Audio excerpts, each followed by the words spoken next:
আপনি তাকান আমার কুষ্টিয়ার লালনের মাজার, অনেকেই তো যায় ওখানে আল্লাহর ওলি ঘুমিয়ে আছে এই কথা মনে করে, কিন্তু কোরআন ওখানে চলে না, ওখানে চলে শুধু গাঁজা। আমি তো যতটুকু জানি বা দেখেছি, সারা দেশ মিলে আপনি যে কয় মন গাঁজা না পাবেন, লালনের মাজারে তার থেকে বেশি গাঁজা পাবেন। রাত 9টার পরে গেলে দেখবেন সব অন্ধকার, পুলিশ পাহারা দিয়ে গাঁজা খাওয়াচ্ছে। আমি একবার গিয়েছিলাম রাত 9টার পরে বাড়ির পাশে, তো গিয়ে দেখছে একটা ন্যাংটা, কিচ্ছু নেই, ওরে দুধ খাওয়াচ্ছে। কে এরে দুধ খাওয়ান? ওরা হুজুর আল্লাহর ওলি। আল্লাহর ওলি মানে? হ্যাঁ, এর ভেতরে মাল আছে। মাল যা আছে সব তো দেখা যাচ্ছে, নতুন কোন মাল দেখাও, এ মাল তো সবাই আছে, খালি বিচারপতি মানিকেরটা নেই, ওটা উড়ে গেছে।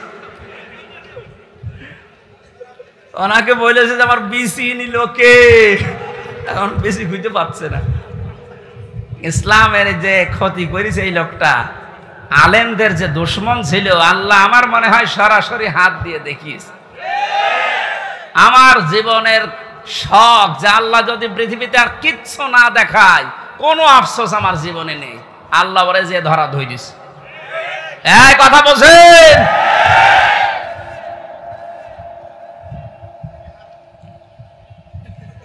এই লোকটার সম্পর্ক আমি শুনেছি, জেলখানায় থাকতে ওই ছোট হুজুরটা আমার সাথে ছিল, ওই যে রফিকুল ইসলাম মাদানি, 2 মাস ছিল। আমার বলছে, হামজা ভাই আমারে প্রথমে রিমান্ডে নিয়ে রাত 12:30টার দিকে নিয়ে গেছে ওই হাতির ঝিলে, ওরা উলঙ্গ করেছে আমারে। আমি তো এমনি ছোট মানুষ, আমার জিনিসপত্র ছোট, আসলেও ছোট। আমারে নিয়ে পুরা উলঙ্গ করে একটা সিগারেট হাতে ধরিয়ে দিল। অন্ধ উলঙ্গ মেয়ে লোক কোন জায়গা থেকে যেন নিয়ে আসলো, রাস্তার 2 পাশে ব্যারিকেড দিয়ে বন্ধ করা। এটা কোরআন শরীফ আমার সামনে, একেবারে সত্য বলছি, আমাকে যা বলেছে ওই ফাঁসির কয়েদখানায় তাই বলছি। অর্ধ উলঙ্গ মেয়ে লোকটা আমার পাশে দাঁড় করিয়ে ছবি তুলছে আর বলছে এটা সকালে ছেড়ে দেব, দেশের মানুষ বুঝবে যে হুজুর কেমন। এত অসহায় লাগছিল ওই সময়, আমি তো এমনিতে ওদের সাইজে চাইতে একেবারেই ছোট, আর মেয়েটা আমার ওর কাঁধ পর্যন্ত আমি অর্ধ উলঙ্গ, কোথা থেকে যেন ভাড়া করে নিয়ে এসেছে। আমার হাতে সিগারেট দিয়ে যেটার গন্ধ শুকলে আমার বমি আসে, ওইটা ধরিয়ে নিজে 2 টান দিয়ে আমার কাছে দিয়ে বলছে এভাবে ধরে থাক, অস্ত্র তাক করা আছে, কিচ্ছু করার নেই। ছবি তুলছে, এটা ছেড়ে দেব সকালে। আমি যেহেতু মজলুম আর বিশ্বাস করি মজলুমের দোয়া কবুল হয়, ইত্তাকি দাওয়াতাল মাজলুম। নবীজি বলেন দুনিয়াতে আর যাই করো মজলুমের বরদোয়া থেকে নিজেকে বাঁচিয়ে রেখো। ফাইন্নাহা লাইসা বাইনাহু ওয়া বাইনাল্লাহি হিজাব, কারণ মজলুমের মাঝে আর আল্লাহর মাঝে কোনো পর্দা থাকে না। ওই হাতির ঝিলের ওই পানির পাশে দাঁড়িয়ে আল্লাহর কাছে বলেছিলাম, মাবুদ যে অবস্থা করছে আমার তো কিচ্ছু করার নেই, তুমি দেখতে পাচ্ছ। এক এসআইকে ডাক দিয়ে বললাম, ভাই আপনারা যা করছেন আমার সাথে, এ কি হারুন স্যার জানে? জানে না মানে? উনি তো করাচ্ছে। যেই বলেছে উনি করাচ্ছে, কারণ রিমান্ডে উনি তো মাঝে মাঝে এসে আমারে প্রশ্ন করতো, তখন কি ফেরেস্তার মতো কথা বলতো, অথচ ভেতরে ভেতরে ওই এত খারাপ অবস্থা আমার করলো। আল্লাহ তুমি সব দেখেছো, আমারে যেভাবে ওরা অপমান করেছে ওকেও এইভাবে করো। আমার মনে হয় আল্লাহ কারেন্টের মতো ওর দোয়া কবুল করেছে। দেখেছেন না, ও এখন 3 ইঞ্চি। কয় ইঞ্চি? সারা দুনিয়া এখন জানে, ওর নাম অনেকে জানে না, কিন্তু ও যে 3 ইঞ্চি ও সবাই জানে, মহিলারা পর্যন্ত জানে যে 3 ইঞ্চি। ছোট হুজুরের দোয়াটা একেবারে মাজলুম, যেহেতু আল্লাহ কবুল করে দুনিয়ায় দেখিয়েছে, পরবর্তী কি করবে সেটা আল্লাহ ভালো জানে।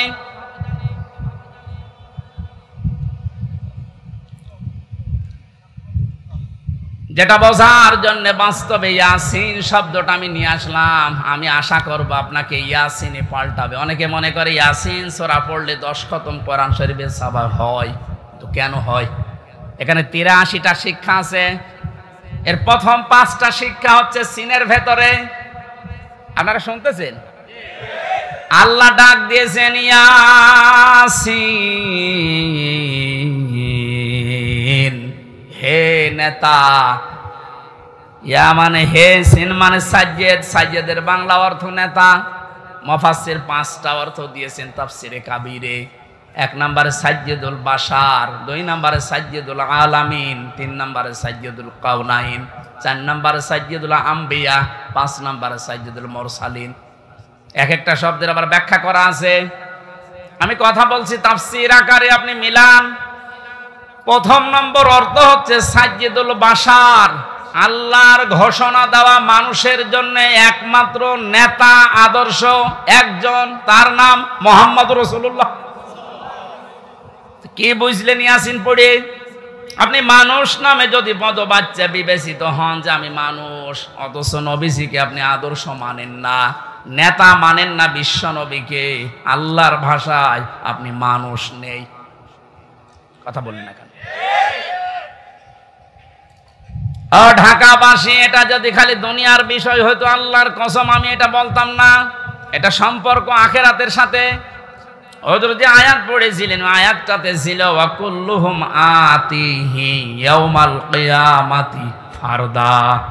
সূরা মরিয়মের 95 নম্বর আয়াত।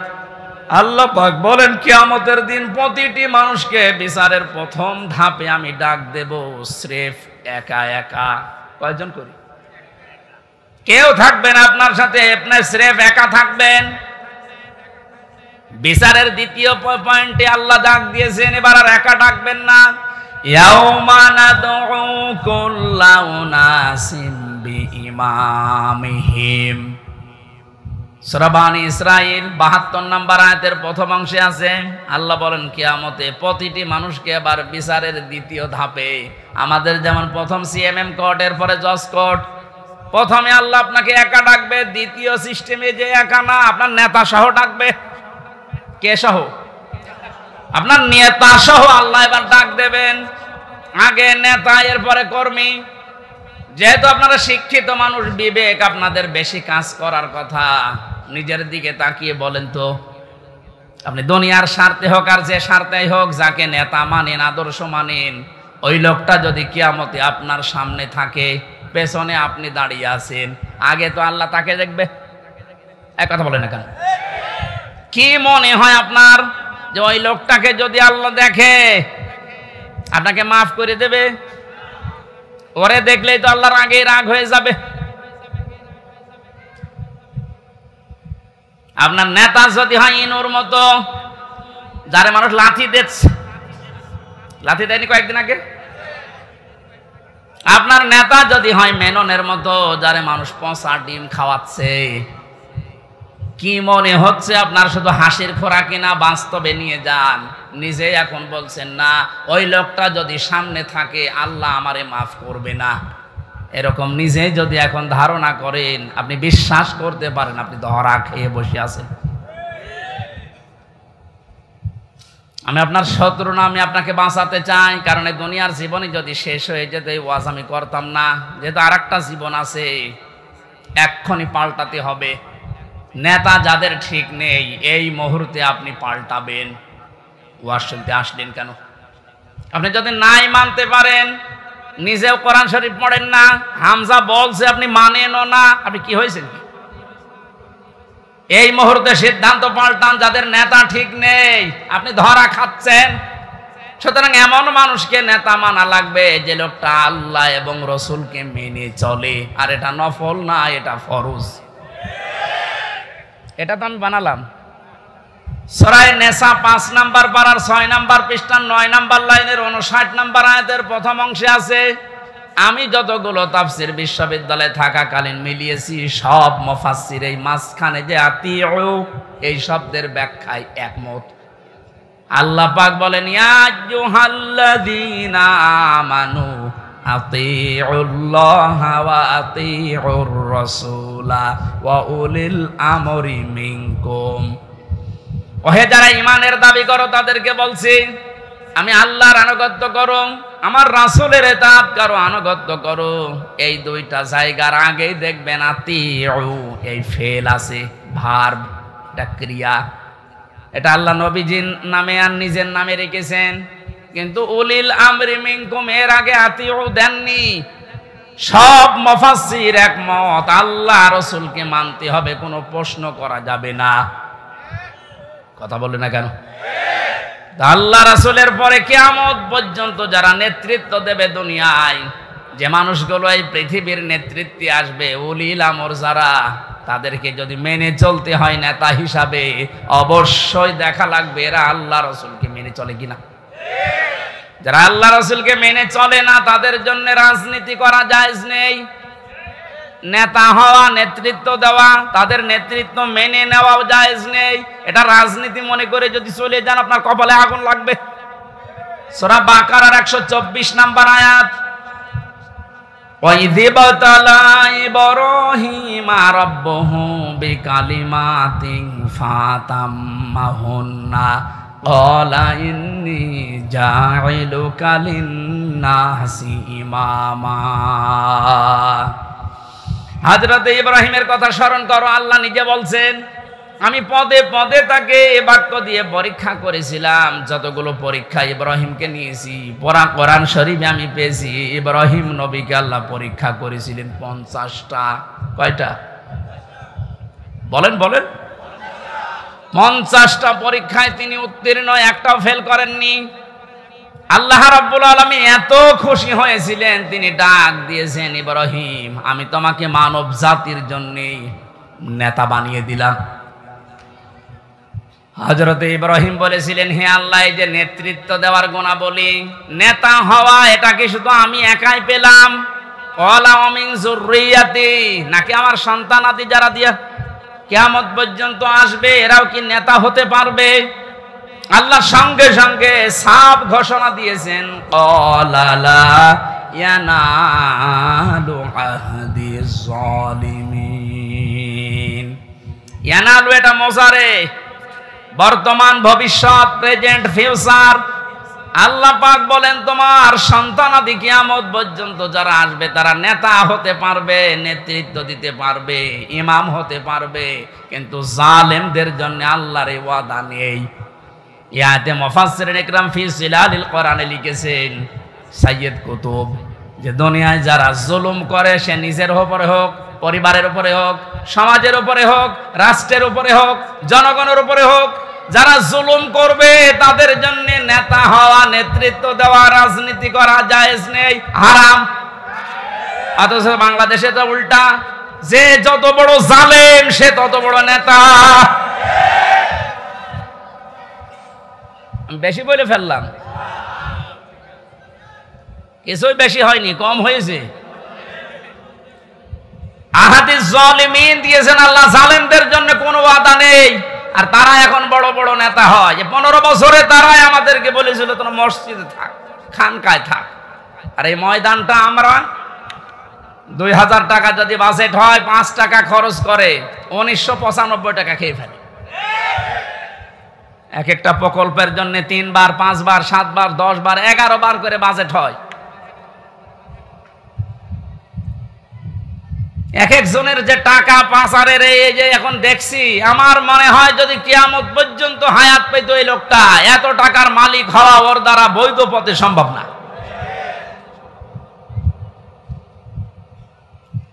যেন ইয়াসিন শুধু পড়লে 10 খতম কোরআনের সওয়াব হয়, তা আপনি তো মানবেন। ইয়াসিনের প্রথমটাই তো মানেন না। এই নেতৃত্বের কথা বললেই বলে রাজনীতি। আরে ভাই, রাজনীতি মানে রাজনীতি, এটা কোরআনের পাঠ না। 903 জায়গায় আছে রাজনৈতিক কথা, ডাইরেক্ট ইনডাইরেক্ট মিলে। আপনি সেইটাকে অস্বীকার করে না বোঝার ভান করে চলে যাবেন, আর আল্লাহ আপনাকে ছেড়ে দেবে। আশা করছে আপনার আদর্শ ঠিক করবেন, আর এক্ষুনি মোক্ষম সময়। এরপরও যদি কেউ না বোঝার ভান করে থাকেন, আসেন এদিকে, আপনাকে ঝড়ি কোদাল দিয়ে বোঝাচ্ছে। বুখারী শরীফ দিয়ে, কোরআন শরীফ দিয়ে ওর হবে না, ওরে দিয়া লাগে বাকারি শরীফ। আমি আসিন, এরা তো ব্যাখ্যা শেষ করতে পারবো না। নির্ধারিত আমরা আয়াত পড়েছিলাম 8, 9, 10, 3টা আয়াত পড়েছি সূরা মারিজ থেকে। কয়টা? এখানে আল্লাহ কিছু দৃশ্যের কথা দিয়েছেন কিয়ামতের ভয়াবহতা, সে প্রথম থেকে এ পর্যন্ত, যে কিয়ামত যখন সংগঠিত হবে এইরকম পাহাড় উড়ে যাবে, সব ধ্বংস করবেন আল্লাহ তাআলা। একথা বলতে বলতে এই কঠিন মুহূর্ত যখন তৈরি হবে, এই মুহূর্তে মানুষের অবস্থা কি হবে আজকের আলোচনার বিষয়। এজন্য আমি মিলিয়েছি মুক্তিপণ। এটা বানিয়েছিলাম জেলখানায় থাকতে। জনাব এটিএম আজহারুল ইসলাম নাম শোনেননি? এই লোকটা এখনো পর্যন্ত জেলে আছে। উনি একদিন একটা বই পাঠিয়েছিল মুক্তিপণ, লেখক সৌদি আরবের। উনি বলছে, হামজা এটা পড়বা, জনগণের সামনে কথা বলো, মানুষ যেন পরিবর্তন হয়, এটা অনেক ভূমিকা পালন করবে। আমি পুরাটা 2-3 বার এই 3 বছরে শেষ করেছিলাম। দেখলাম যে হ্যাঁ, পরিবর্তন হওয়ার যদি মন থাকে, এই মুক্তিপণ এই শব্দটা মানুষের ভেতরে ঢোকাতে পারলে মানুষ আসবে ফিরে। আল্লাহ কিয়ামতের একটা বিশাল কঠিন ভয়াবহ দৃশ্যের কথা নিয়ে আসতে গিয়ে এই জায়গায় আমাদের কাছে এসে থামলেন। একটা মিলাবেন নিজের সাথে। এবার আল্লাহ রাব্বুল আলামিন বলেন, ওয়ালা ইয়াসআলু হামিমুন হামিমান ইউবাসসারুনহুম। সেদিন শহীদের পরিচয় দেবে না। এই যে হামিমুন মানে অন্তরঙ্গ বন্ধু, শহীদ বলা হয়। একে অন্যের যখন দৃষ্টিগোচর করা হবে, একে অন্যের সামনে যখন নিয়ে আসা হবে, কেউ কারো পরিচয় দিতে চাইবে না। রব্বুল আলামিন বলেন, এই লোকটা কি করবে হে নবী আপনি জানেন? ইয়াবাদুল মুজরিমু লাউ ইয়াফতাদি মিন আযাবি ইয়াউমিযিম বিবানি। এই লোকটা মুক্তিপণ হিসাবে নিজের সন্তানকে প্রথমে আল্লাহর কাছে বলবে, আল্লাহ এটা দিয়ে দিলাম, আমার এই ছেলে মেয়ে দিয়ে দিলাম, আপনি আমাকে বাঁচান আজকে। আমি আয়াতটা পড়ার পরে মিলিয়েছিলাম আমার ফারিহার সাথে। আমার এই ছোট মেয়েটা আমি জেলখানায় যাওয়ার আগে 1 বছর বয়স ছিল, এখন ওর বয়স 4 বছর। ওর কথা যখন মাঝে মাঝে মনে হতো, আমি এটার সাথে মিলাতাম যে বিবানী, আল্লাহ কিয়ামতের দিন সন্তান মানুষ দিতে চাইবে মুক্তিপণ হিসাবে। তো এটা তো আমার সাথে মিলছে না। আমি আয়না ঘর থেকে শুরু করে ডিবি অফিসে এই মাটির নিচে গুম হওয়া থেকে শুরু করে জেলখানার এই ফাঁসির কন্ডেম ছেলে থেকে বিচ্ছিন্ন ছিলাম, যোগাযোগ কষ্ট পেয়েছি। কিন্তু আমার মেয়েটাকে আমি যে ভালোবাসি এখনো পর্যন্ত, আল্লাহ রসুলের পরে পৃথিবীতে সবচাইতে বেশি ভালোবাসি এখনো আমার ওই ছোট মেয়েটাকে। আল্লাহ নিজে তৈরি করে দিয়েছে। অথচ আল্লাহ বলছেন ফারিহাকেও কিয়ামতে, হামজা তুই বলবি যে এটাও দিয়ে দিলাম, আমারে বাঁচাও। এটা আমার তো বিশ্বাস হচ্ছে না যে না এটা হবে না, এটা হওয়া কথা না। আল্লাহ বলেন শুধু ফারিহাকে না, ওয়াসাহিবাতিহি ওয়া আখি, মানুষ তার স্ত্রী এবং তার ভাইকে পর্যন্ত মুক্তিপণ দিতে চাইবে। ফাসিলাতি হিল্লাতি তওবে, শুধু স্ত্রী আর ভাই না, নিজের জ্ঞাতি গোষ্ঠী যারা তাকে আশ্রয় দিত, প্রশ্রয় দিত, সামাজিকভাবে, রাজনৈতিকভাবে, পারিবারিকভাবে, গোষ্ঠীগতভাবে যারা তাকে বিপদে পড়লে আশ্রয় দিত, এদেরকেও বলবে আল্লাহ এদেরও দিয়ে দিলাম। এটা আজকে আমি মেলালাম হাজী সেলিমের সাথে। যেভাবে গালিগালাজ করছিল কোর্টে তোলার সময়, কত টাকার মালিক আপনি বলেন তো হাজী সেলিম। অথচ যে গাল আজকে খেয়েছে, যে ডিম খেয়েছে, তাও এতগুলো প্রশাসনের মানুষ পাহারা দেওয়ার পরেও ও আজকে হাও মাও করে কাঁদছিল ইজলাসে দাঁড়িয়ে। ও তো মনের ভেতরে এইটা আসছিল, কি করলাম, যা দুনিয়ায় আছে সব আজকে দিয়ে বোঝো জজ সাহেব আপনি আমারে শুধু মুক্তি দিয়ে দেন। ওর এই কান্নার ভেতরে এই আওয়াজই ভেসে আসছিল। জামিন নামঞ্জুর করে জেলে পাঠিয়েছে। আল্লাহ বলেন জ্ঞাতি গোষ্ঠী ও ফাসিলাতি হিল্লাতি তওবে, এই ফাসিলাতির শব্দের ভেতরে 3টা বিষয় আছে ইবনে কাসিরে। তো ওবের ভেতরে 2টা অর্থ আছে। আল্লাহ পাক বলেন এই পৃথিবীতে ও আপন মনে করে যে মানুষগুলোর যার কাছে যেত, যারা আশ্রয় দেবে বলে বিশ্বাস করত, এই মানুষগুলোকেও কিয়ামতে বলবে আল্লাহ জ্ঞাতি গোষ্ঠী দলের লোক সব নেতা খেতা দিয়ে দিলাম, আমাকে তুমি একটু মুক্তি দাও। আল্লাহ বলেন এতটুকু না, আর একটা আছে, অমাং ফিল আরদি জামিআ। ওর দুনিয়ায় যত স্থাবর অস্থাবর সম্পদ ছিল, যত সম্পদের মালিক ছিল, সব আমাকে দিতে চাইবে, শুধু বলবে সুম্মায়ুজি, আমি মুক্তি চাই। আমি কি চাই? এটা শুধুমাত্র মনে হয় হাজী সেলিমের জীবনে, আমাদের জীবনে এরকম সময় আসবে না। এক কথা বলুন, প্রত্যেকের জীবনে অপেক্ষা করছে।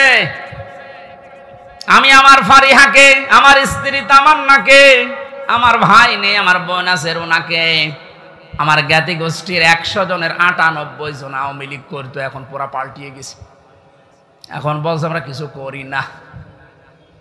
এই পর্যন্ত না, আমার যত সম্পদ আল্লাহ দিয়েছেন, আমার বাবা আর আমার সব, আমি একটা একটা করে আল্লাহকে আমি দিতে চাইবো। শুধু বলবো আল্লাহ তুমি আজকের এই কঠিন দিন থেকে আমারে বাঁচাও। আল্লাহ দিনের পরিচয়টা একটু দিয়েছেন কোরআনে, ফাকাইফা তাত্তাকুনা ইন কাফারতুম ইয়াউমা ইয়াজআলুল ওয়িলদানা শিবা। হে নবী, কিয়ামত আমি কেমন ভাবে বানাবো জানেন? যুবক মানুষ কিয়ামতের দৃশ্য দেখে বিদ্ধ হয়ে যাবে। ও ঢাকাবাসী, একটা মানুষ বুড়ো হয়ে যায় কখন? 60 বছর, 70 বছর, 80 বছর সময় লেগেছে, কিন্তু এমন দৃশ্য ঝালঝালা আল্লাহ নিজে বলছেন আমি বানাবো। আমার মতো হামজা 32 বছর বয়স, সঙ্গে সঙ্গে সেকেন্ডের ভেতরে বুড়ো হয়ে যাব। এ কঠিন ময়দানে আল্লাহ ঘোষণা দেবেন, কাল্লা, কখনো না, কখনো না। যতগুলো দিতে চাইলে মুক্তিপণ একটাও নেওয়া হবে না। ইন্নাহা লাযা, তোরে আমি লাজাই দেব। কোন জায়গায়? প্রশ্ন আসতে পারে লাজা কি?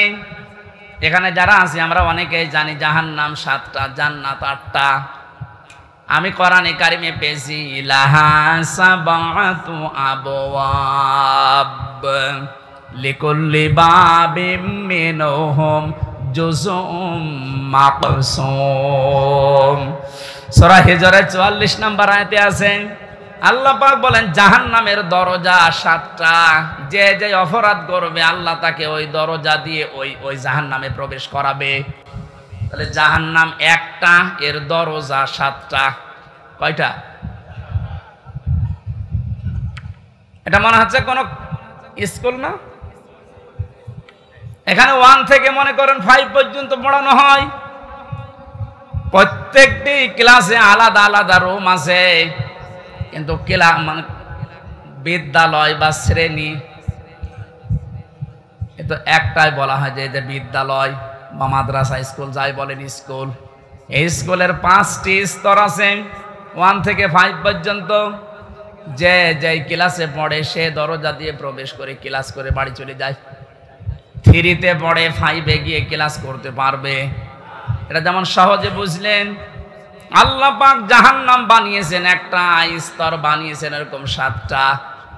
দুনিয়ায় যে যে ধরনের অপরাধ করবে তাকে ওই দরজা দিয়ে প্রবেশ করিয়ে শাস্তি দেবে। এর 1 নম্বর দরজার নাম হচ্ছে হুতামা, খুব ভয়ঙ্কর জায়গা। এর 2য় নম্বরে লাজা। আল্লাহ বলেন এই যে মানুষগুলো মুক্তিপণ হিসাবে কিয়ামতের কঠিন দৃশ্য থেকে দিতে চাইবে, দিতে চাইবে, দিতে চাইবে, আমার আওয়াজ হবে কাল্লা, না, ইন্নাহা লাযা, তোর এই লাজার দরজা দিয়ে প্রবেশ করাবো। এটা কেমন জায়গা হে নবী আপনি জানেন? নাযাআতাল লিশাওয়া, এখানে ঢুকলে আগে মানুষের চামড়া খসে যাবে। শাওয়া শব্দের শাব্দিক অর্থ বেশি ইবনে কাসিরে, হাড় টুকরা টুকরা করলে যেভাবে খণ্ড বিখণ্ড হয়ে যায়, উপরে বাড়ি দিলে হাড় যেভাবে খণ্ড খণ্ড হয়ে যায়, এই রকম জায়গা এটা।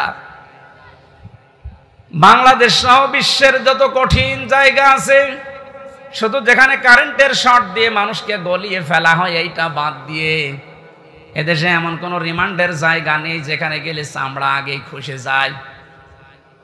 আমারে বহুবার বলেছিল যে এই যে এইগুলো আমরা তুলি, অস্ত্র নিয়ে এসেছিল বিভিন্ন মেশিন, যে এই যে নখ আমরা তুলে ফেলি এইটা দিয়ে, কিন্তু ওটা দেওয়ার পরে এরপরে টান দেবেন, এরপরে উঠবে, তাছাড়া ধরে রাখলে ওঠে না।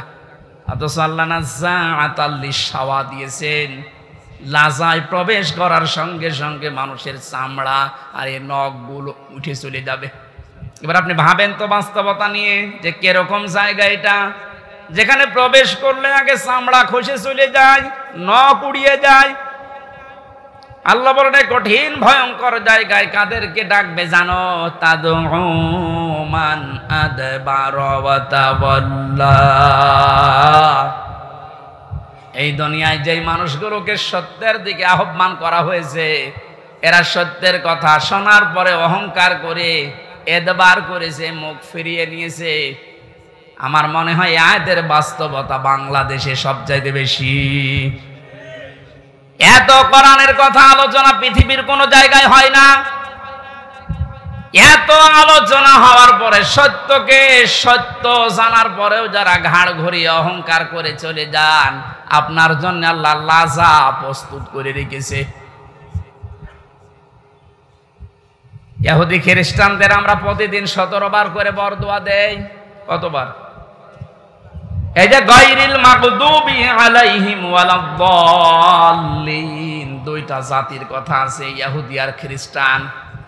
বারবার আল্লাহকে বলা হচ্ছে, আল্লাহ এদের পথ আমাদেরকে দেখিও না, এরা অভিশপ্ত।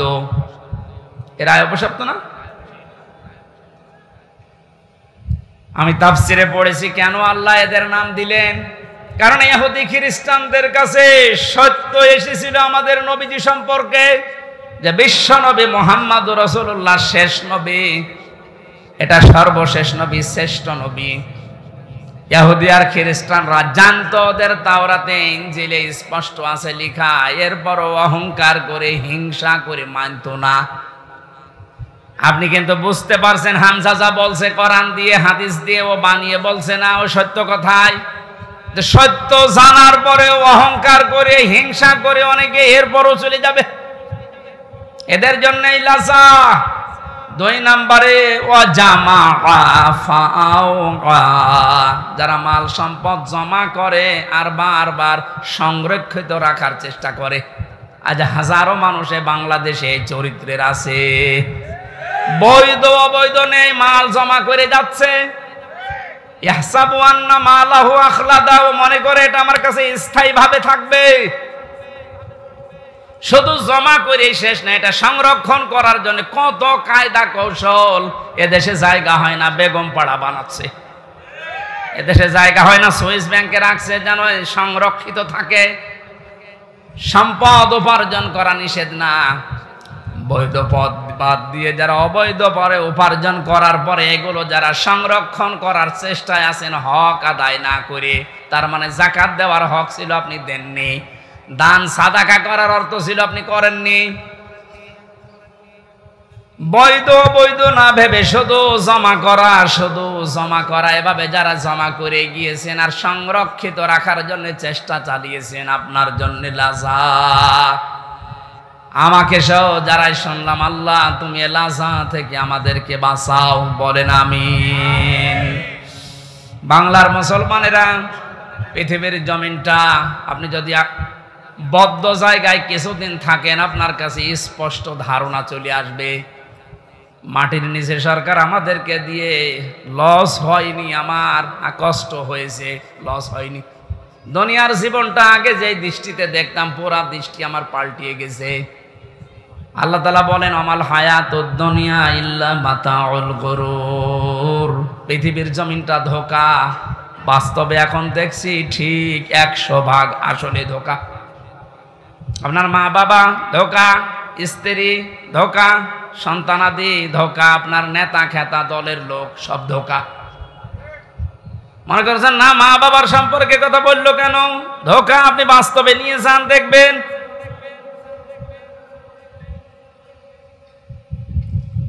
স্ত্রী ধোঁকা, এটার বাস্তবতা আমরা সবাই কম বেশি টের পাচ্ছি। আপনি যদি একটু শ্বশুর শাশুড়িকে অপমান করার চেষ্টা করেন, আপনার আপন বউ আপনার পর হয়ে যাবে। শ্বশুর শাশুড়ি বাদ দিলাম, স্ত্রীর ভাইকে অপমান করে একটা কথা বলেন, যত সুন্দর স্ত্রীর ব্যবহার হোক, সেকেন্ডে পাল্টিয়ে যাবে। দুনিয়ার সব কিছু যখন ধোঁকা ধোঁকা বলে আল্লাহ ঘোষণা দিয়েছেন, আমরা এই ধোঁকার পেছনে পড়ে থেকে আমাদের বিশাল আখিরাত আমরা যেন নষ্ট করি না ফেলি। আমি সহ যারা এসেছি, আল্লাহ তুমি আমাদেরকে ইখলাসের সাথে এগুলো মেনে চলার তৌফিক দাও, বলেন আমিন। একজন বেদুইন এসেছিল, নবীজি বললেন কি তোমার এই অবস্থা? কাঁধের ওপর একটা ভাঙ্গা মূর্তি নিয়ে, নাক ভাঙা। তোমার মূর্তির নাক ভাঙা কেন? লোকটা বলে, হে রাসূল, এটা আমার মূর্তি না, এটা আমার খোদা। এটা সব সময় আমি সঙ্গে রাখি, না জানি কখন কোন বিপদে পড়ি। আজও আমার মনে হয় ১৫০০ বছর আগে এই লোকটা না বুঝে তার খোদাকে সঙ্গে রেখেছিল বিপদ থেকে বাঁচার জন্যে।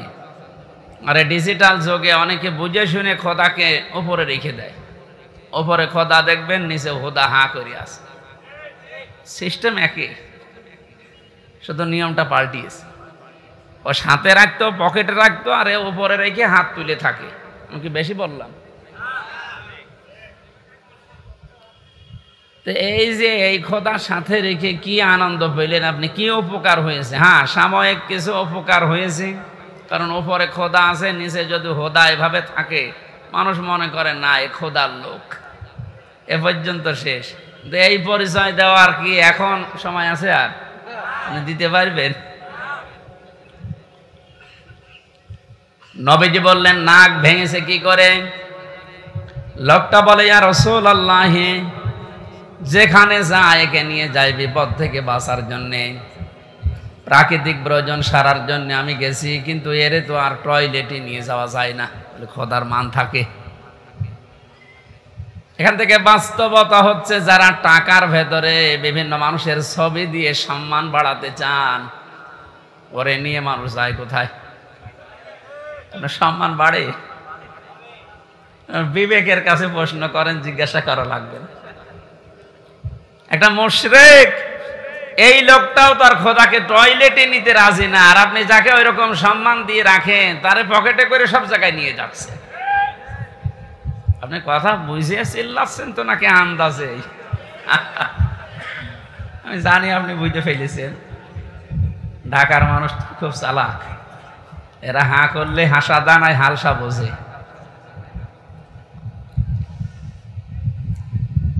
রাস্তার পাশে রেখে কাজ সারতে গেলাম, কাম করে এসে দেখি ওর মাথা থেকে পা পর্যন্ত পুরা ভিজা। চিন্তা করলাম খোদার গা ভিজা, এ না জানি কোন রহমত বরকতের পানি হবে। জহব্বা বের করে চাটলাম, খাইলাম, দেখে একটা ঝাঁঝ ঝাঁঝ লাগে, গন্ধ। চিন্তা করলাম পানি যার যদি রহমতের হবে, আর খোদার গা থেকে ঝরতেছে, এরকম গন্ধ হবে কেন? ঝাঁঝ লাগে কেন? পাশে তাকিয়ে দেখে একটা কুকুর দাঁড়িয়ে আছে, ওর নিচ দিয়ে পানি টপকাচ্ছে। এবার বুঝলাম যে কোন রহমতের পানি। ওদের আমার মেজাজ গেল খারাপ হয়ে, এই তুই খোদা না হুদা, নিজের এই কুকুরের পোশাক থেকে বাঁচাতে পারো না, আমারে। রাগ হওয়ার পরে ওরে দিয়েছে একটা আষাঢ়, ওর নাক ভেঙে গেছে। নবীজি বললেন, আমার কাছে কেন আসলে? লোকটা বলেন, ইয়া রাসূলুল্লাহ, এদের অসারতা, এদের কল্প কাহিনী, এদের অজ্ঞতা, এদের মূর্খতা, এদের দুর্বলতা সব আজ আমার কাছে স্পষ্ট হয়ে গেছে। আমি আর এর কাছে কিছুই চাই না, একে নিতেও চাই না। আপনার তাওহীদের কাছে আমি ধরা দিতে এসেছি, আমারে আপনি পড়িয়ে দেন লা ইলাহা ইল্লাল্লাহু মুহাম্মাদুর রাসূলুল্লাহ। আপনি শুধু হাদিসটা শুনে শেষ করে দিচ্ছেন না। আমার তো মনে হয় ১৫০০ বছর আগে লোকটা যা ঘটিয়েছে, এখন এই ডিজিটাল যুগে খাপের খাপ অনেকের জীবনে মিলিয়েও যাচ্ছে। যেই দেখেছে যে না এগুলো তো কল্প কাহিনী। আজকে আমি কোর্টে সারাদিন ছিলাম, আমার যতগুলো মামলা সব আজকে আদালত ঢিসমিস করে দিয়েছে। আমার এখানে একটা প্রশ্ন ছিল আজকে, কিন্তু উনি করতে দেয়নি। আমাকে ৩টা বছর আটকে রেখেছিলেন মাটির নিচে এবং জেলখানা মিলে। আমার প্রশ্ন হচ্ছে, আপনি আমাকে মামলা দিয়ে 3টা বছর আটক রাখলেন যে আমার অপরাধ আছে কিনা। 3 বছর পরে আজকে প্রমাণ হলো যে আমি নির্দোষ, কোনো অপরাধ নেই। আমার যত রকমের পরীক্ষা করার দরকার ছিল রিমান্ডে নিয়ে সব করেছে। এই মোবাইলটা আজকে দিয়েছে ওরা 3 বছর পর। এর মধ্যে যা ছিল ওরা সব কিছু দেখেছে। যে মামলা দিয়েছিল আনসার আল ইসলাম না কি জানো, সাথে আমি জীবনে জানিই না। যত রকমের পরীক্ষা করেছে একটাও পাইনি। জজ আজকে হাসছিল যে মামলার বিচার করব কি দিয়ে, কোনো মাল নেই, যা ছুড়ে ফেলে দিলাম। আমি মনে করলাম জিজ্ঞাসা করি, মাননীয় আদালত, এই যে 3টা বছর আপনার কাছে তো আমার মামলা ছিল, এতদিন আপনি কিছুই করেননি, আপনি কিন্তু জানতেন। আজকে যেমন ছুড়ে ফেলে দিচ্ছেন, হাসি তামাশা করছেন যে একটা মামলা হলো, এই 3 বছর জানতেন না? 30 থেকে 32 বার এই মামলাটাই আদালতে উঠেছিল, কিন্তু জামিন আপনি দেননি, বারবার ফেরত দিয়েছেন। আজকে কোন ইশারায়, কার ইশারায় দিয়েছেন আমি জানি না। তবে আমার প্রশ্ন, আমাকে যে 3টি বছর রাখলেন, আমি তো নিরপরাধ, আজকে প্রমাণ হইল যে কোনো দোষ নেই। তাহলে যারা আমাকে বিনা দোষে কষ্ট দিয়েছে, আমিও তাদের ওই কষ্ট দিতে চাই।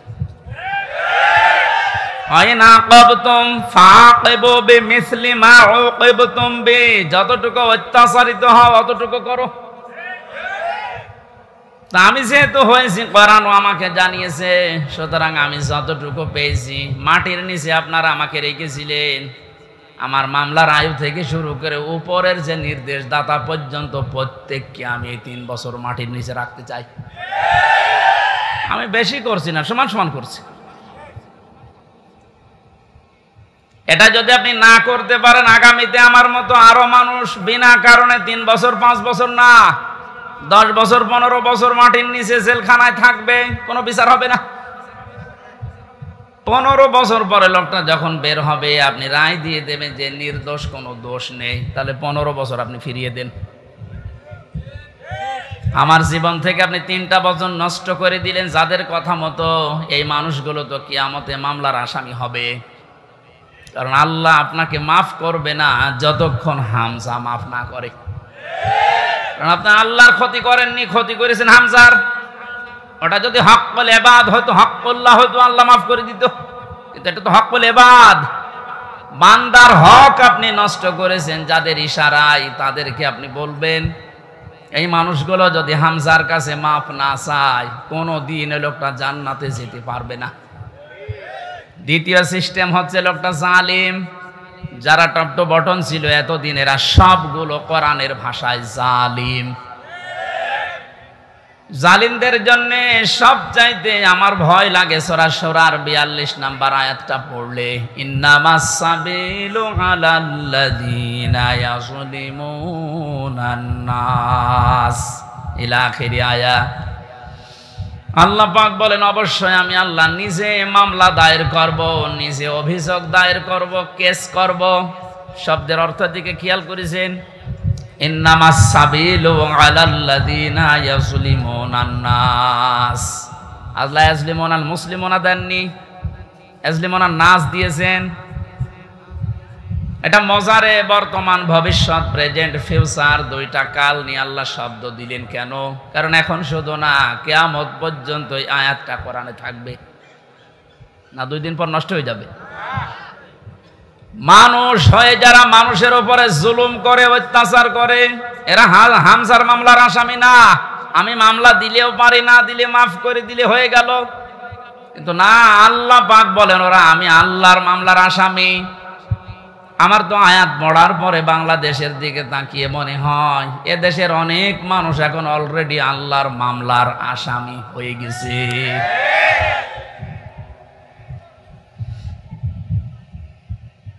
যিনি বিচারপতি, যিনি রায় দেবেন, তিনি যদি মামলার বাদী হয়, বলেন আপনার পক্ষে রায় আসার সম্ভাবনা আছে? আমার পক্ষে তত বিচারপতি ছিল অনেকগুলো, সিএমএম কোর্টে, জজ কোর্টে, হাই কোর্টে পর্যন্ত, কিন্তু শুধু উপরের নির্দেশ পাইনি, এই জন্য লিখে নাই। অথচ যিনি নিজে রায় দেবেন, যিনি নিজে নির্দেশ দেবেন, আলাইসাল্লাহু বিআহকামিল হাকিমিন, সবচাইতে বড় বিচারপতি যিনি, তিনি আল্লাহ। আপনার মামলার আসামবাদী। আমার ভয় লাগছে আমরা আবার আল্লাহর মামলার আসামি হয়ে যাচ্ছি না তো? ওয়ায়াবগুনা ফিল আরদি বিগাইরিল হক, অন্যায়ভাবে পৃথিবীতে বিদ্রোহ করে যারা বেড়ায়, এই দুই প্রকার মানুষ আল্লাহর মামলার আসামি। আর এই দুই প্রকার মানুষ এখন বাংলাদেশে বেশি। আগস্টের 5 তারিখ থেকে আজকের এই 2 তারিখ পর্যন্ত তাকান, এই 26-27 দিনে কত ভাবে চেষ্টা চালাচ্ছে কি করে বিশৃঙ্খলা তৈরি করা যায়, বিদ্রোহ করা যায়, দুনিয়া অশান্ত করা যায়। আপনাকেই বলছি, আমি আপনাকে ভালোবাসি, বাঁচাতে চাই। কোরআনের চোখ লাগিয়ে দেখতে পেলাম এই দেশে 5 তারিখের পর থেকে 2 তারিখ পর্যন্ত যারা শান্ত হয়ে যাওয়ার পরে বিশৃঙ্খলা করার চেষ্টায় আছেন, পৃথিবীর মানুষকে বোঝাতে চাঁদে যে শান্ত নেই, কত রকমের প্রো তৈরি করে ইস্যু লাগিয়ে আপনি চেষ্টা চালিয়েছিলেন। তওবা করে ফিরে আসেন, নয়তো আপনি আল্লাহর মামলার আসামি। আমি আশা করি আপনি কথা বুঝেছেন। যদি না বোঝার ভান করে উল্টা পাল্টা ধারণা করেন, আপনার কপালে হেদায়েত আল্লাহ দেবে না। এই যে কপালে হেদায়েত দেবে না, এটা তো আমি বানালাম। হ্যাঁ, আল্লাহু লা ইয়াহদিল কওমাজ জালিমিন, ইহদি এটাও মোজারে, বর্তমান, ভবিষ্যৎ, প্রেজেন্ট, ফিউচার। আল্লাহ বলেন আমি জালেমদেরকে হেদায়েত দিচ্ছি না, দেব না। আর সুর তোলা হচ্ছে ওদেরকে মাফ করে দেন। তা আমি মাফ করে করব কি? আল্লাহ তো হেদায়েত দেবে না জালেমদের। কারণ এত কঠিন নিকৃষ্ট আল্লাহর কাছে শব্দটা। নবীজি জানিয়েছেন আয-যুলমু যুলুমাতু ইয়াউমাল কিয়ামাহ, জুলুম কিয়ামতের ময়দানে ঘোর অন্ধকার হয়ে তার সামনে দেখা দেবে, নিজের হাত পর্যন্ত দেখতে পাবে না। এটা যদি 100 ভাগ আমরা বিশ্বাস করে বাস্তবে নিয়ে আসতে পারতাম, জীবনই পাল্টিয়ে যেত।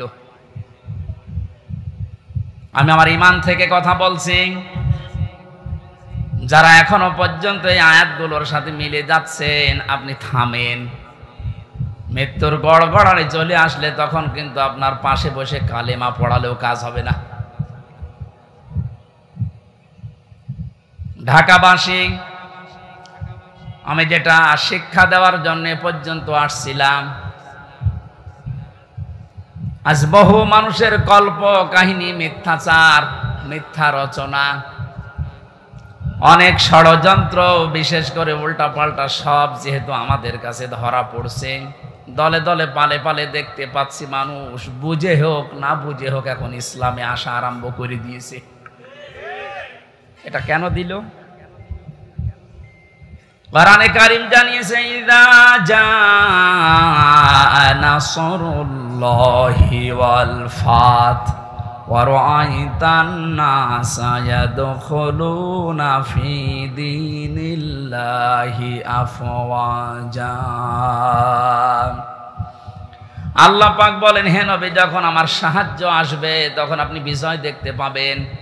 কিছু না হলেও কিছু আমরা পেয়েছি। আল্লাহর সাহায্য আসার কারণেই কিন্তু আমরা বিজয়ের স্বাদ পেয়েছি। মানুষ যে পরাধীন থাকলে কি হয়, এটা এই 27 দিন আমি টের পেয়েছি। সবচেয়ে বেশি টের পেয়েছিলাম মাটির নিচে যতদিন ছিলাম। ওই সময় চোখের ওপরে কালো কাপড় বাঁধা, আমার হাতে পেছনে হ্যান্ডকাপ দেওয়া, পায়ে ডান্ডা বেড়ি দেওয়া, মাথায় দড়ি দিয়ে যখন টেনে নিয়ে যেত, মনে হচ্ছে এ পৃথিবীতে সব চাইতে বড় অসহায় আমি।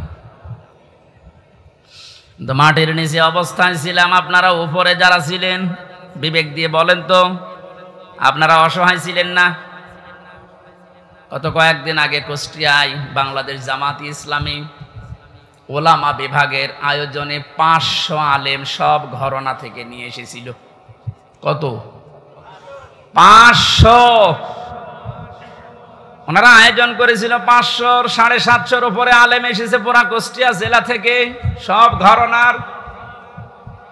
প্রায় 2.5-3 ঘন্টা আলোচনা হয়েছে, কোনো সমস্যা না, কিচ্ছু পাইনি। আমি নিজেও ছিলাম। আপনি একটু ভাবেন তো, 5 তারিখের আগ পর্যন্ত 500 না 5 জন আলেম এক জায়গায় বসলে নিরাপদে থাকতে পারত? স্বাধীনতার পরাধীন কি অবস্থা, বাস্তবতা এইটা। এই অনুষ্ঠানটা করতে হলে 5 তারিখের আগে 14 জায়গায় পারমিশন নেওয়া লাগতো, তারপরও অনুমতি মিলত না। এ মানুষগুলো তো সেই মানুষই আছে।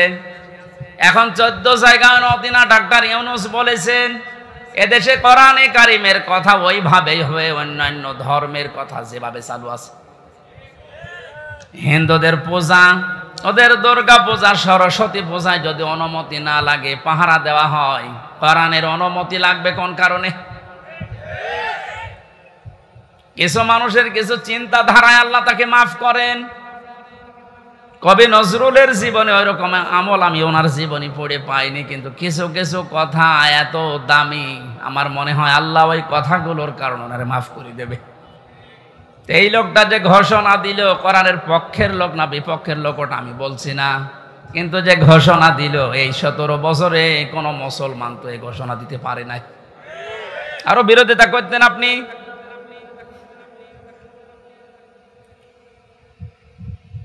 অন্যান্য ধর্মের অনুষ্ঠানে যদি অনুমতি না লাগে, মুসলমানদের কোরআন প্রসারে অনুমতি নেওয়া লাগবে কোন কারণে? কোনো অনুমতি আজকে থেকে নেওয়া লাগবে না। যেখানে যতটুকু পারেন কোরআনের কথা ওই ফোর্সি বলবেন, যেটা আল্লাহ জানিয়েছে।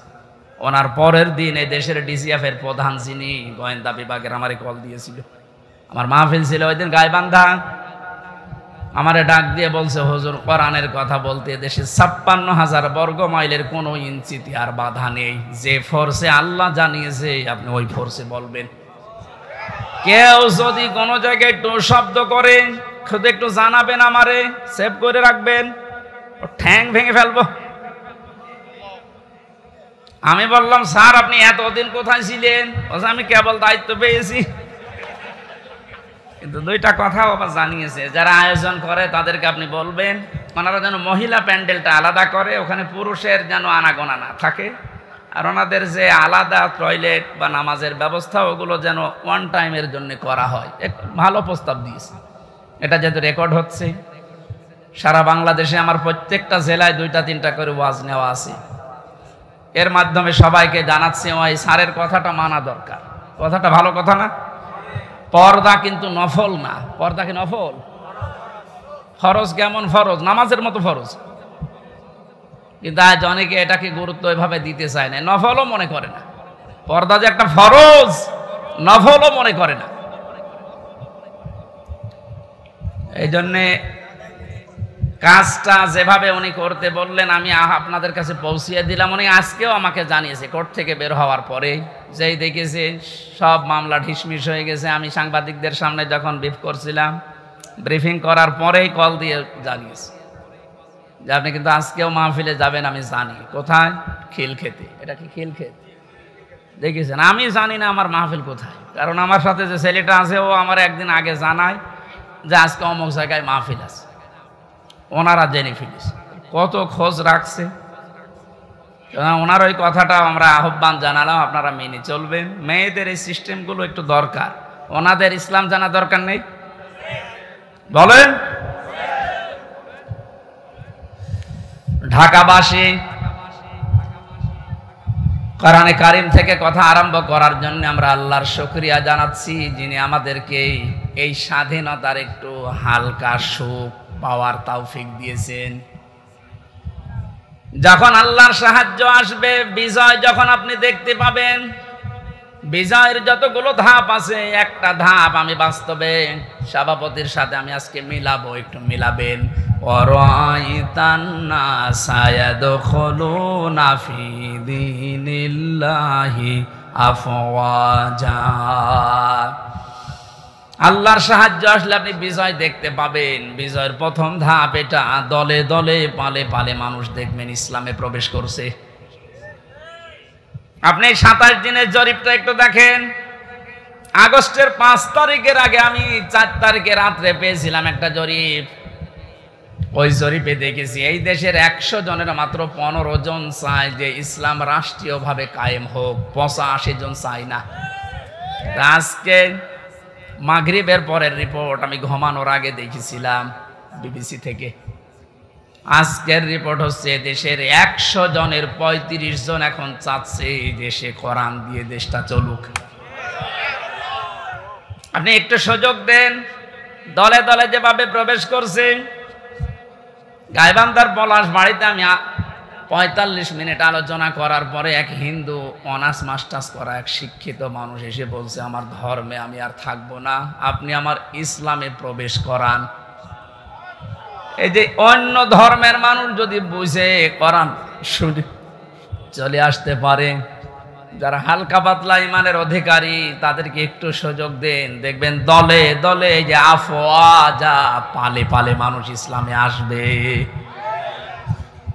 জরিপ যেটা করেছে ও গাঁজা খেয়ে করেনি, বাস্তবতা দেখেই করেছে। 35 জন যদি হয়ে যায় 27 দিনে, আর 27 দিন যেতে দেন, 50 ভাগ মানুষ যখন ইসলাম চাইবে দেশে কায়েম হয়ে যাক, আল্লাহর কসম কেউ বাধা দিয়ে আর ঠেকাতে পারবে না। ওই যে ঐক্যের ডাক দিচ্ছিলেন, ওই কথাটা বোঝানোর জন্য একটা উদাহরণ বলছি কয়েক মিনিটে, একটু মিলান। একটা হোস্টেলে 100 জন ছাত্র, প্রতিদিন ওনাদেরকে যে নাস্তা দেওয়া হয় না, 100 জনের ভেতরে 80 জন বলছে এই প্রতিদিন এই যে নাস্তা দেওয়া হয় এটা আমরা খাবো না, এই মেনু পাল্টাতে হবে। হোস্টেল যিনি সোফার আছেন বলছেন তাহলে ভোট দাও, প্রত্যেকেই ভোট বাক্স দিয়েছে। কেউ বলছে আমরা রুটি পাউরুটি চাই, রুটি কলা চাই, কেউ খেসুড়ি চাই, কেউ রোল চাই। এভাবে একটা একটা করে দিতে দিতে সর্বশেষ দেখা গেল 20 জন মাত্র যে নাস্তা ছিল আগে ওইটাই আছে, আর বাকি 80 জন এই নাস্তার সাথে একমত না। 20 জনের এক জায়গায় ভোট পড়েছে, এখন 80 জন বাকি আছে, ওরাও ভোট দিয়েছে। কারোটা 15, কারোটা 14, কারোটা 18, এভাবে করতে করতে ভাগ হয়ে গেছে। নাস্তার বিল যেটা পাস হবে, বেশি সংখ্যক যেহেতু মানুষ যেখানে পাস হবে ওইটা, 80 জন থাকার পরও নাস্তার ওই বিলটা পাল্টায়নি। কারণ এখানে কয়জন? আরো জোরে বলেন। আমি শুধু বলার জন্য বলছি তা না, এটা জীবনে মিলাতে হবে। আজ সময় এখন ওইটাই। আমরা সংখ্যায় টুপিওয়ালা মানুষ, এদেশে 100 জনের 96 ভাগ আমরা মুসলমান। 20 জন যদি এদেশে ইসলাম নাও চাই, 80 জন আমরা চাই, কিন্তু ছোটখাটো বিষয় নিয়ে মতপার্থক্য করার কারণে আজ আমরা দল বিদলে বিভক্ত হয়ে 20 পর্যন্ত যেতে পারছি না। 18, 17, 15। জেলখানার ভেতরে আমি ছিলাম মাওলানা মামুনুল হকের সাথে 3টা বছরই। উনি মাঝে মাঝে বলতেন, হামজা বাইরে থাকতে ভাবতাম কি আর ভেতরে এসে বুঝতেছি কি। এখন যে পাল্টিয়ে যাব, কে বুকে হাত বাঁধে, কে আমিন জোরে বলে, কে নবীকে দাঁড়িয়ে সালাম দেয়, কেউ বসে সালাম দেয়, ওসব সব বাদ। আল্লাহ একজন আছে, রাসূল একজন আছে, কোরআন আছে, কথা বিশ্বাস যারা করে তাদেরকে এক জায়গায় নিয়ে আসা লাগবে। ইহুদি, খ্রিস্টান, বৌদ্ধ, মুশরিক যারা, ওরা কিন্তু এই ধোঁয়াগুলো তুলে আমাদেরকে আজ আলাদা আলাদা করে রেখেছে। এই জন্য 80 জন হওয়ার পরও 20 জনের সাথে পারছি না। কথা বলছেন? যেভাবে চলতেছে, আশা করছি কোরআনের এই আয়াতটা বাস্তবে আল্লাহ আমাদেরকে দেখাবেন। আরাইতান নাসা ইয়াদখুলুনা ফি দীনিল্লাহি আফওয়াজা। দলে দলে পালে পালে যেভাবে মানুষ ইসলামে আজ দীক্ষিত আর আরম্ভ হয়েছে, আল্লাহ পাক যেন চর্ম চোখে দেখার তৌফিক দেন যে কোরআন দিয়ে 56,000 বর্গ মাইল চলছে। শোক এবং শান্তি শব্দ দুইটা। শোক 3টি বিষয়ের নাম, শান্তি 4টা বিষয়ের নাম। বাস্তবে ছোট জীবনে বহু দেশ আমি ঘুরেছি। আমি আকিস গ্রুপে চাকরি করতাম খতিব হিসাবে। ওনারা একটা ভিসা লাগিয়ে 27টা দেশ আমারে একবারে ঘোরানোর ব্যবস্থা করে দিয়েছিল। যদিও 3 বছর জেলে থাকার কারণে আমার ভাগ্য হয় নাই, তারপরও আমার ব্যক্তিগতভাবে বহু দেশে আমি গেছি। সুখ শান্তি এটা কিনতে পাওয়া যায় না। আল্লাহ পাক সুখ এবং শান্তি নিজের পক্ষ থেকে দান করেন। এজন্য 53 বছর হয়ে গেল, সুখ শান্তি এ দুইটার একটাও আমরা এখনো পাইনি, অনুধাবনও করতে পারছি না। কারণ চলছিল এই 53 বছর মানুষের তৈরি করা নিয়ম নীতি দিয়ে। বাবা চালিয়েছিল, আমি দেখি নাই, ওই মুরব্বীরা দেখেছে, বাবারটা দেখে নাই। স্বামী চালিয়েছিল, ওনারা দেখেছে, আমি তো দেখি নাই, আমার 92 সালে জন্ম। চাচা চালিয়েছিল, বউ চালিয়েছে, ভাবিও চালিয়েছিল, সবগুলোই আমরা দেখেছি। শুধু কোরআন দিয়ে দেশ চললে কেমন দেখা যায় আজও দেখিনি। দেখেছেন? এটা দেখেছেন? দেখেছেন? এটা দেখার দরকার না যে এটা দিয়ে চললে কেমন লাগে? আন্দাজে চিল্লানো না, সত্যি সত্যি মন থেকে বলবেন যদি চান ওই 35 জনের ভেতরে আপনি যেন থাকেন যে হ্যাঁ এইটা দিয়ে দেশ যেন চলে, আমি এটা দেখতে চাই। হাত তোলেন তো, লিল্লাহি তাকবীর।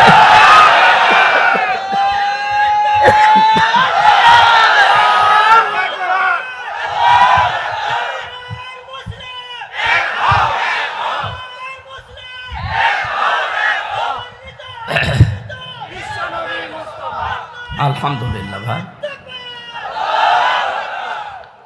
দরুদ আর সালাম পড়ছে আমাদের নবী মুহাম্মদুর রাসূলুল্লাহ সাল্লাল্লাহু আলাইহি ওয়াসাল্লামের প্রতি। 7টা নামে আল্লাহ তাকে পুরা কোরআনে স্পেশাল ভাবে ডাক দিয়েছেন। কয়টা? 7টা। 1 নম্বরে নাম দিয়েছেন ইয়াসিন। ইয়া হরফে নেদা, ইয়া মানে হে, সিন মানে সাজ্জেদ। তাফসিরে কাবীর আল্লামা ফখরুদ্দিন রাজি রহমতুল্লাহ আলাইহি উনি ব্যাখ্যা করতে গিয়ে সিনের অর্থ দিয়েছেন 5টা। আমি গতানুগতিক কথা বলি না। যারা আছেন যদি হেদায়েতের নিয়তে কথা শোনেন, আমি আশা করছি কোরআন আপনাকে পথ দেখাবে। আর কোরআন শরীফ যদি কাউকে হেদায়েত দিতে না পারে, ও যেন বিশ্বাস করে ওর কপালে আর হেদায়েত নেই।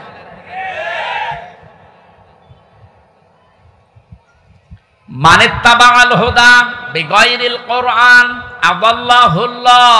তিরমিজি শরীফের হাদিস।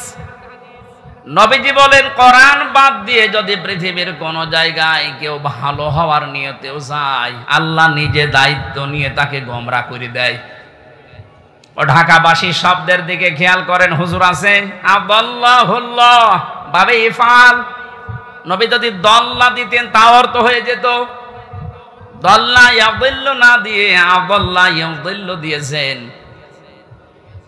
দল্লা শব্দটার বাংলা অর্থ হচ্ছে আপনি নিজেই নিজেকে খারাপ বানিয়ে ফেলেছেন। আর আদাল্লা মানে আল্লাহ নিজে দায়িত্ব নিয়ে আপনাকে নিজে খারাপ বানিয়ে দিয়েছে। এ কথাটার অর্থ কি? কোরআন যেখানে নেই ওই জায়গায় যদি কেউ ভালো হওয়ার নিয়তেও যায়, ওকে খারাপ বানাবে হামজা কে? বলেন বলেন। হেদায়েত দেওয়ার একচ্ছত্র মালিকানা কার? দুনিয়ার কারো হাতে আল্লাহ দিয়েছেন, এমনকি নবীর হাতেও দেন নাই। এই জন্য নবী নিজের চাচা কেউ পারে নাই। এই হাদিস দ্বারা বোঝা যায় কোরআন যেখানে নেই ওই জায়গায় যদি আপনার নিয়ত ভালো থাকে, আল্লাহ কিন্তু আপনাকে ছাড়বে না। আপনি গেলেন কেন?